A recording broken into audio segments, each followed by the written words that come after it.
నువ్వు బీసీ అంటున్నావు, బీసీ ముఖ్యమంత్రి అన్నావు అని బీసీ ఉన్న బీజేపీ ప్రెసిడెంట్ కిషన్ రెడ్డి గుంజుకున్నాడు, ఉన్న పార్టీ గాసా గోవిందయింది. ఈరోజు అడుగుతున్నాను నేను, మీ బీసీ ముఖ్యమంత్రి ఉన్నాడు, ప్రధానమంత్రి ఉన్నాడు కదా, మేము మళ్ళీ రెండో సర్వే చేస్తున్నాం. ఇవాళ ఎలక్షన్లు కూడా పోర్టుఫైల్ అసలు మొన్నటికే నోటిఫికేషన్ వచ్చేదండి, కేంద్రంకి నిధులు ఆగిపోయినాయి. అయినా సరే ఇవాళ 90% ఉన్న ఆ వర్గాలను పైకి తీసుకురావాలి.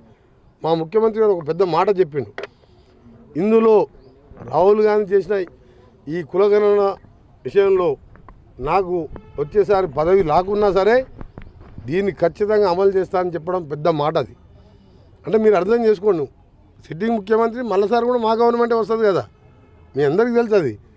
ఎందుకంటే మన 9 సీట్లలో 3వ ప్లేస్ వచ్చింది, 7 సీట్లలో డివైడ్ పోయింది.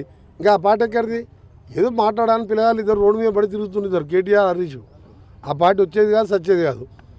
నేను ఒకటే అంటున్నా కిషన్ రెడ్డి గారిని, నువ్వు ఇవాళ ఎలక్షన్స్ ఉన్నాయో అది ఉన్నా కాదు, మాకు ఏం ఎలక్షన్ ముఖ్యం కాదు, ఎలక్షన్లే పోస్ట్పోన్ చేసినాం, మళ్ళీ చేపడుతున్నాం, అందరూ పార్టిసిపేట్ చేయమంటున్నాం. ఆయనలాగా 12 గంటల సమయం ఇచ్చి మొత్తం న్యాయం ఎట్లా? మేము 55 రోజులు చేసినాం, రోజు 10 ఇండ్లే, ఒక్కొక్క ఎన్యూమరేటర్ 10,000 రూపాయలు ఇచ్చుకుంటూ 55 రోజులు సర్వే చేసినాం. ఇంత మేము పారదర్శకంగా చేస్తున్నాం కూడా విమర్శించడం బాధాకరం.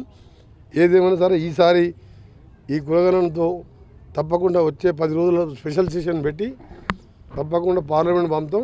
అప్పుడు బీజేపీ వాళ్ళు 8 మంది ఎంపీలు గెలిచిన ఎంపీలు మోడీ మీద ఒత్తిడి తీసుకొచ్చి తప్పకుండా దాన్ని చట్టం చేసి ఇంప్లిమెంట్ చేయాలి మా డిమాండ్.